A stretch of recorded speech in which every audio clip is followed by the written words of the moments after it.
Hello, Assalamu alaikum everybody. Hope you're all safe, sound, and healthy. And it is 1:32 a.m. to be precise.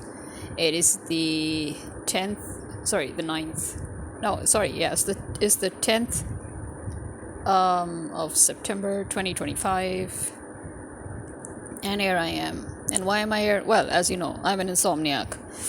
Ever since I came back to this country and lost basically everything that I worked so hard for, I have been an insomniac. As you know, depression, blah blah blah blah. Who wants to go back there? But anyway, so apart from that, why am I awake? Tension and stress. You know, there is one thing that I dread the most, and that is waiting for the solar electricians to come. Yeah. You know why? Because they always literally take half my day. So I'm already sleepless at night. And even when I am feeling sleepy, I just wake up, just as I'm about to even drop to some state of, sleep or unconsciousness. I just am wide awake again. And I cannot sleep now with added stress until today begins, because today has literally begun, but today's working hours, they have my solar people, the people who installed and who help me, who maintain the solar system, the company, they're engineers, they all, I call them electricians, but actually, come to think of it, technically they're engineers. So they're engineers, when they, first of all, they always have to come a bit late. Now, for a person like me who can't sleep, and I always end up falling asleep very, in the morning, for me that is like a double dread, okay? Because I have to, not only am I awake already right now, but I would wish that because I'm awake, I would wish that they should just come at 8 o'clock and get done before 12 and leave me alone. But no, they are going to come at around 10, 11. If I'm lucky, they'll come on time, because that's another problem. They seem to always come a bit late. And that means that I will now have to stay the whole night up, and then I'll stay the whole morning up, because, as I said, every time they come, the worst part is not just waiting for them to come and spending the whole morning in a sleepless state after spending a whole sleepless night. That's not the worst part.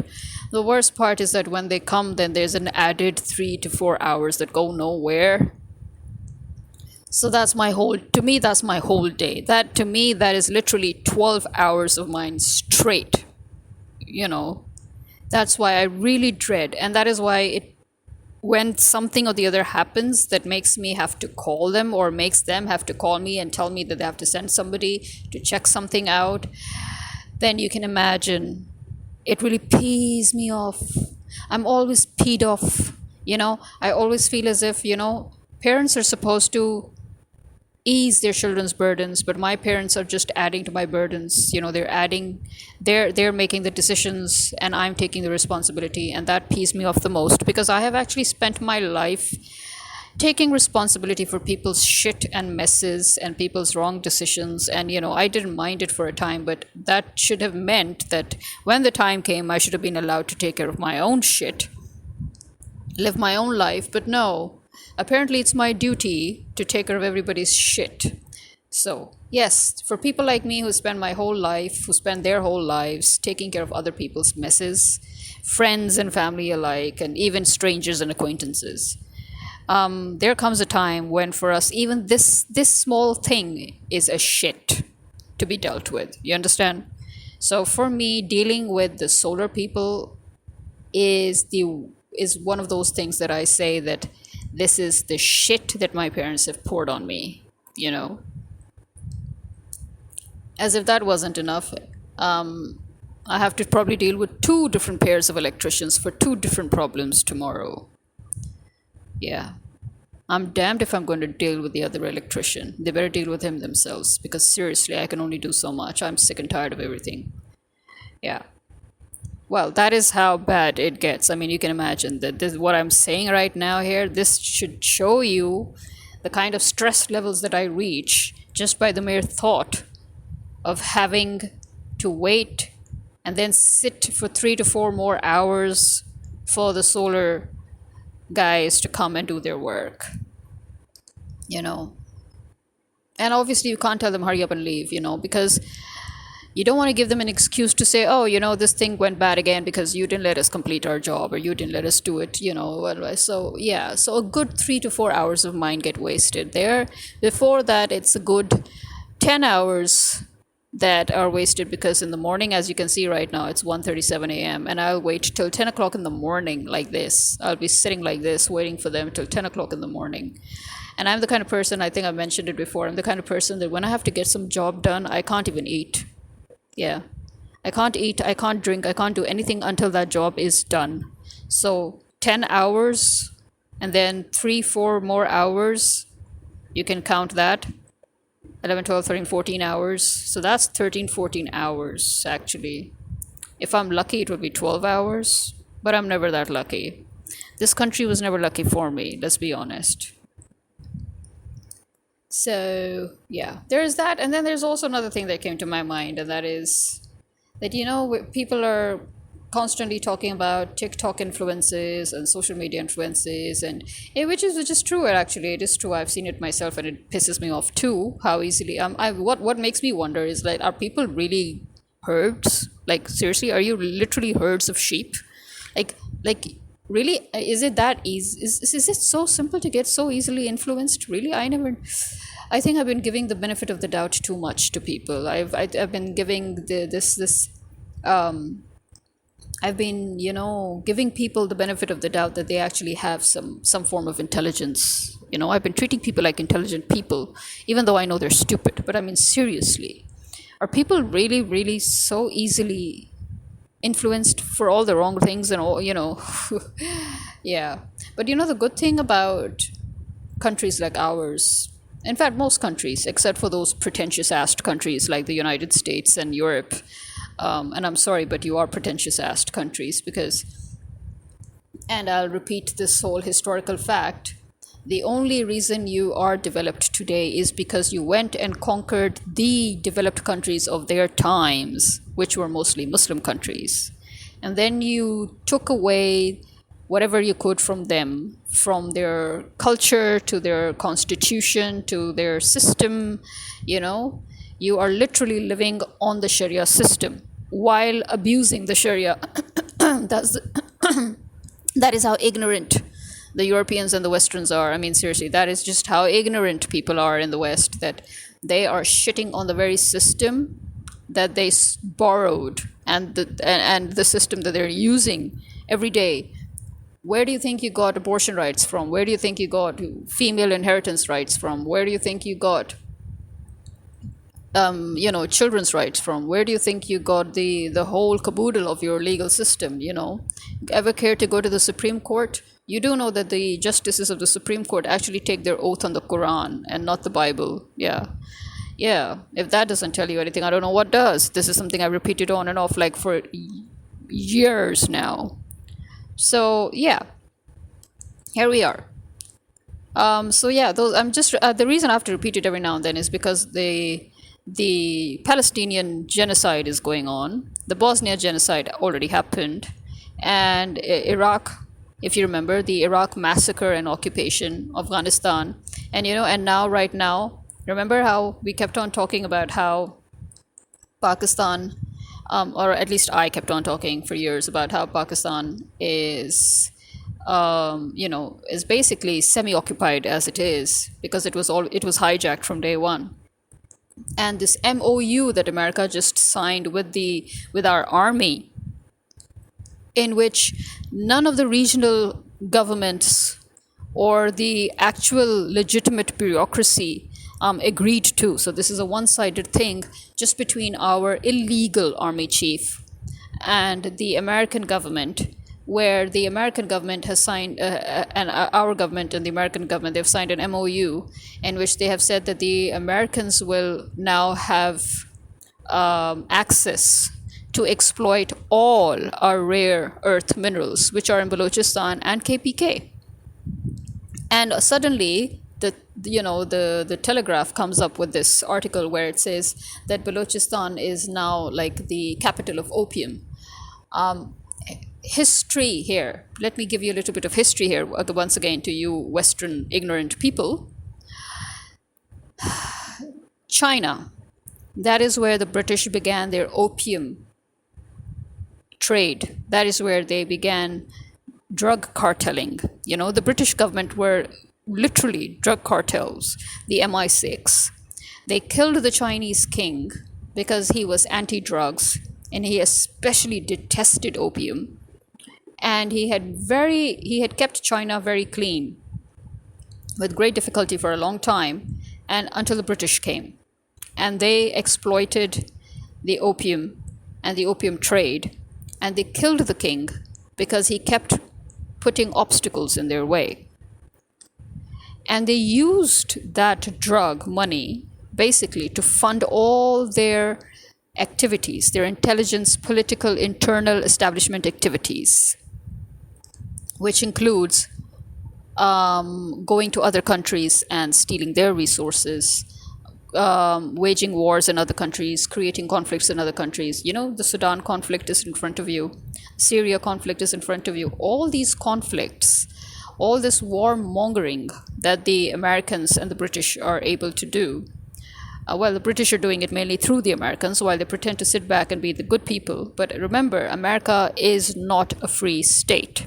America is still the colony of the British, and they are literally under the British command, and they are actually doing whatever it is that they're doing by contract, which they have with the British, where the British delegated America to take care of all these former colonies to ensure that they remain colonies in one form or another, and they remain under their control.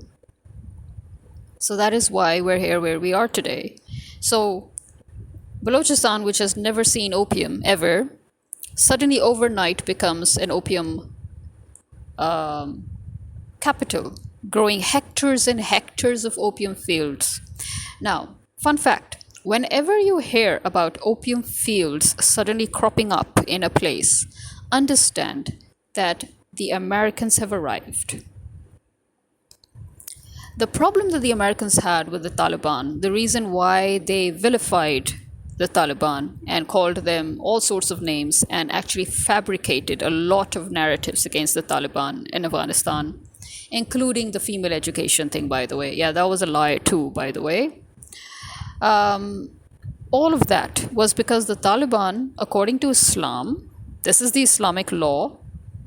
So according to the Islamic law, according to the Sharia, the Taliban would burn all the opium fields. Yeah. They burnt all the opium fields annually, and that was making life very difficult for the British and the Americans, so they raised hell.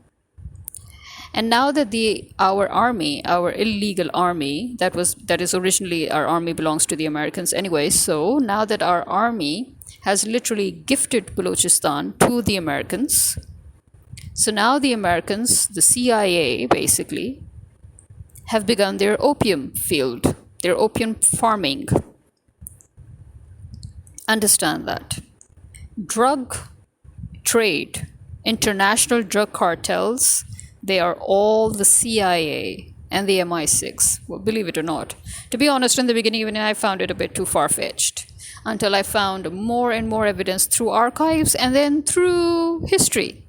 Yes, you should learn to read real history in real history books. And you know what? Every now and then, as you know, as per law, your government releases CIA secrets after a certain time. Remember? Go through them. Go through those archives whenever they become public. Read them sometime. Access them. And learn about how your government has been involved in global organization. Read authentic journalistic articles and read authentic analysts and historians.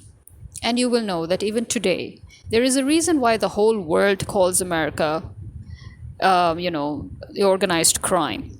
Or we call Britain the organized crime. We call Europe, even, especially France, also part of the global organized crime. I have always called America the dawn of the global mafia. Well, actually, the real mastermind is Britain, obviously. So the real dawn, the godfather here behind the shadows, is British, the British government. So technically speaking, America is the right-hand man. The one doing all the dirty for the boss. Yeah. So here we are, a Muslim country where growing opium is haram. America sets foot and starts growing hectares and hectares of opium fields to fund further CIA operations in this region against our own people and obviously against Russia and China. Because amazingly, drug money is a lot of money. Drug trafficking pays well. It is enough to actually sustain all the projects that the MI6 and the CIA plan globally. You cannot get apparently that kind of money except from drug cartelling, drug trading, drug trafficking. So there you are. And so here we are. That is another thing. So I was saying, but basically, I was going to say something very positive about our countries, but then I moved on to this. But okay, let's get back to the positive. Our countries, which were once upon a time the most developed countries, from whom you had to learn how to become a developed country, and you're still stealing our resources to maintain yourselves. In our countries, we are very budget conscious. So people always look for a way to get their Pinteresty aesthetic looks, all, TikTok handy, everything, picture perfect, without breaking the bank. Yeah, they found, because in our countries, in countries all over Asia and Africa, you have all these, Sunday markets, and you've got these Friday markets, and you've got these weekend bazaars, and you've got these, all these kind of bazaars and markets where you can go and you have this huge variety of things that come from all over the world, and you can take your pick and get whatever Pinteresty thingy you want or whatever aesthetic you want, and you don't need to break the bank. So this is mostly an American thing or a European thing where you're breaking the bank to get your Pinteresty thingy. I think very few people only realize that they can go to thrift stores and get them. Yeah. But yeah, that is also how, I guess you could say, our countries still know about budgeting.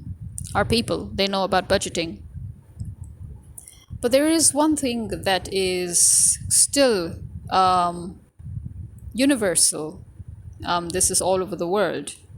And that is that our generation, as you know, our generation and Gen Z, we both of our generations, we are the highest educated, I think it is said. It's said that our generations are the highest educated ever amongst all the generations of our time.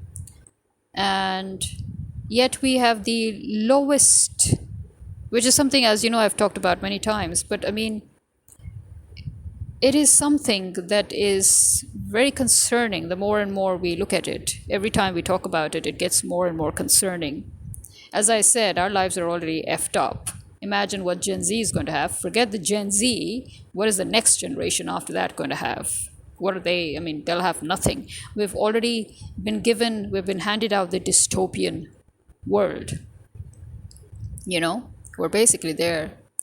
So we have the most, we're the highest in percentage qualifications wise, but the lowest in employment wise. And the fact that getting a house, which used to be just a very basic step in life for previous generations, is because it has become impossible for our generation and the generation after us. It's completely impossible. No matter how much money you see, that's the thing. No matter how frugal you are, forget your Pinterest and forget your Pinterest. Sorry, forget your Pinterest, forget your TikToks, forget even if you forget all of these and you live frugally and you try to save as much. The point is, how much are you earning in the first place? When the whole problem is that we're not able to earn in the first place, and our earning is sporadic at best. And so in that sporadic earning, whatever we manage to save, the thing is that it doesn't matter how much we save, we will still fall short because inflation keeps on rising, prices keep on rising, our money's value will keep on decreasing. So for example, if 10 years ago being a millionaire was something, today being a millionaire is like poof, it's meh.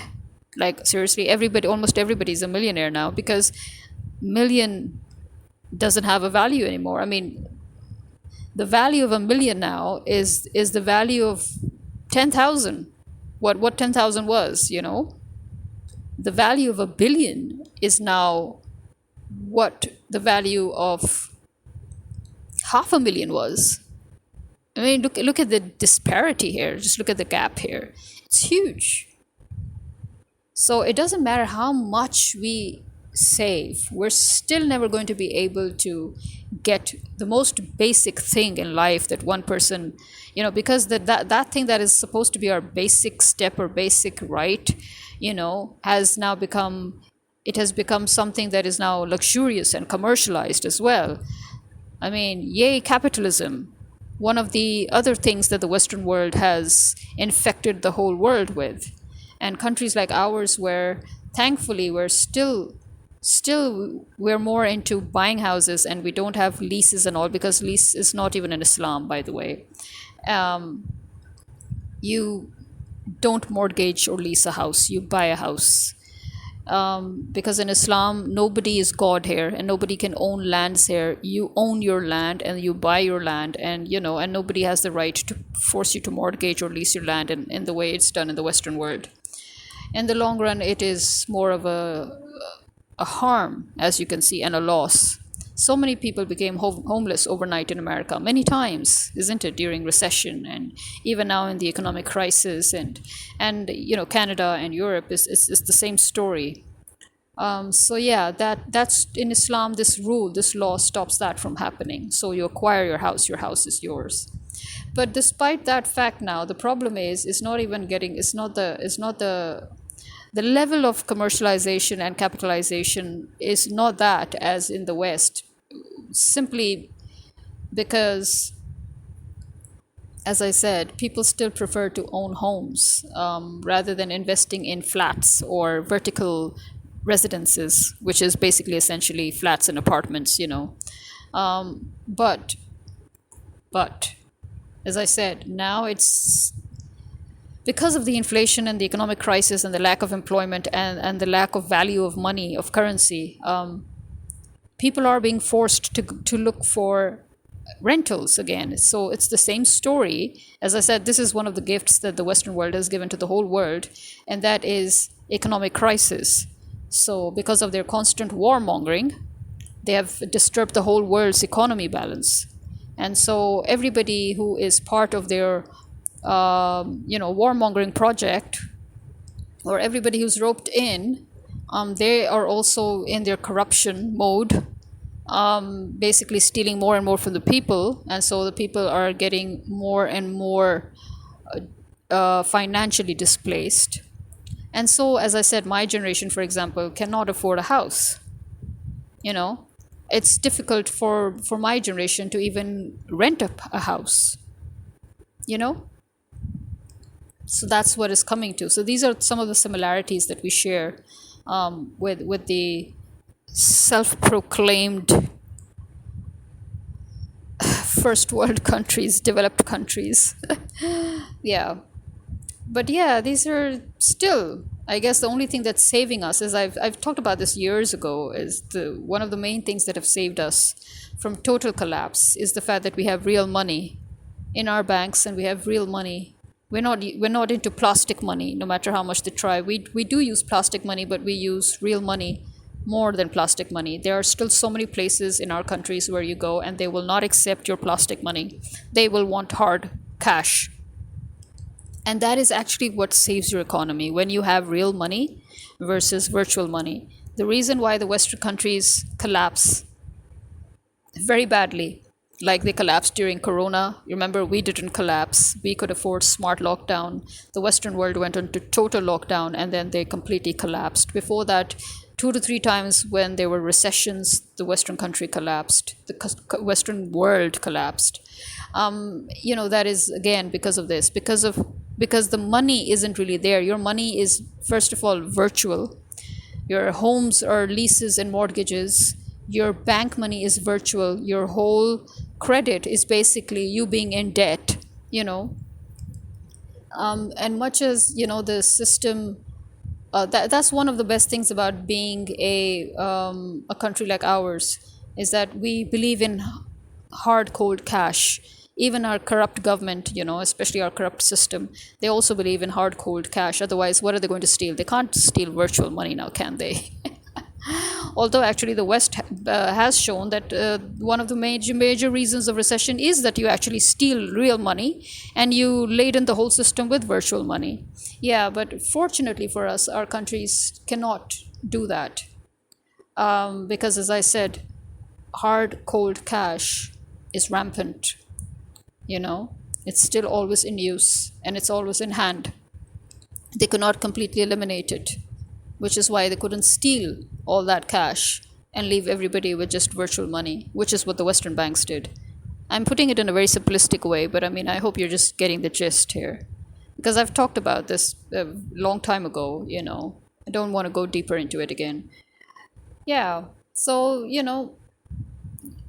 this is also another thing, is that, is it only me or does anybody feel it, is that when you see vloggers going to shops and markets and they pick things up and they don't put them back, is it me?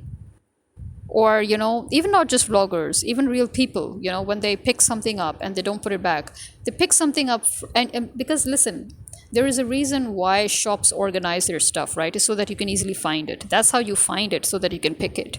But when you pick it and then you drop it into another stack or into another shelf, you're creating confusion for the next buyer, whoever comes, and you will pick that thing up and think that, oh, the price tag for this thing is this, but actually no, it's because you, the idiot, you just put that in the wrong place. This is one of those things which I always talk about when I say that people lack consideration, and why in Islam consideration is key.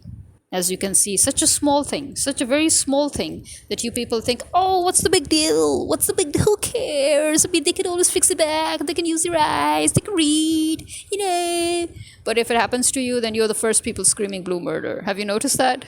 You're the first people. You'll pick and you're like, oh, somebody seems to put this here. I don't even know what the price is now anymore. And I will like, oh, darn it.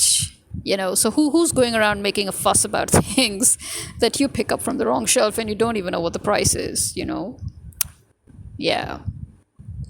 The whole small kindnesses and consideration having a big impact in rewards when Islam comes in, is that even if you're on the road, a Muslim is expected to pick obstacles from the road and put it on the side, so that the next person who ever passes by shouldn't get hit or stumped or or fall or injure themselves. So if you see, for example, a big ass stone on the road and you push it to the side, you're actually gaining reward points. Karma. This is all karma. You're gaining karma. Similarly, if you see an obstacle and you put it away, you're gaining a reward. So this is basically the same thing. When you pick something up from its place, my question is, if you know how to pick it up, why don't you know how to put it back? Seriously, you literally activate my OCD when I see you people doing that. Seriously, you're like, when I'm with somebody who does that, the first thing I notice is the way you drop things. That is another thing I don't get it. You're picking something up.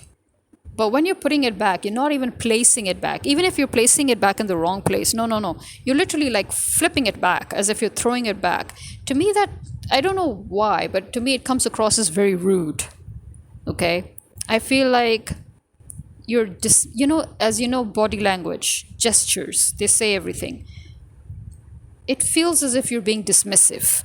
To me, I actually feel offended. I feel secondhand offended, on behalf of the object that you've just thrown there like that. And even on behalf of the shopkeeper, if in front of him you've done that, for example, I feel secondhand offended. And I feel secondhand embarrassed because I'm with you. You know what I'm saying? Yeah. So I don't get it. I don't get it. I don't get, if you know how to pick something up from its place, please place it back in its place if you don't want it. And don't flip things. Don't throw things. Don't dismissively just put them back. Place them back gently. If you cannot put them in their place, you can just gently place them on the side. That's okay. But I've noticed that people actually, most of the time, such people that I'm talking about, they can't even be bothered. It's just, this is how they are. I mean, they're not even thinking, you understand? They're not even thinking. They're just picking things up and flipping them down, picking things up and flipping them down. And, yeah, it gets to me. I'm sorry. But as I said, I think that is why, as I say, that I've just lost it with people now, where I don't even want to have any empathy, any sympathy, any understanding, nothing. Because I think that people deliberately choose to be the way they are in such things, And because I have spent my whole life being considerate towards it pisses me off when I have to be overly considerate towards others because I see that others are not considerate towards me or anybody else. Generally that's how human beings are, especially nowadays. So when I have to be considerate about others, it pisses me off. Because I'm thinking that, what, did I suddenly sign a contract where I'm supposed to take care of everybody's shit? Yeah, to me, this is taking care of everybody's shit, where I even have to feel the need to pick up the thing that you flipped on the side and put it back nicely in its place. Yeah. In my mind, I'm thinking, what the hell, man? You knew how to pick it up, but you didn't know how to put it back. That too I have to do, seriously? Yeah. This is why now all these little things, they have been bugging me. And they've been bugging me for years, but I've been keeping it to myself and saying, okay, it doesn't matter. Okay, it doesn't matter. Until now, I've had enough. And I'm at that point where I've had enough, where I'm like, can people please stop creating shit for me to fix? Can people stop making decisions that I have to take responsibility for? That's all I ask. Is that too much to ask? Because apparently that is too much to ask from all of you blind morons who are just moving in a zombie-esque world or frame of mind. Well, I too have the right to move in that frame of mind. Then don't expect things from me either. Seriously? This is me signing out. Khuda Hafiz.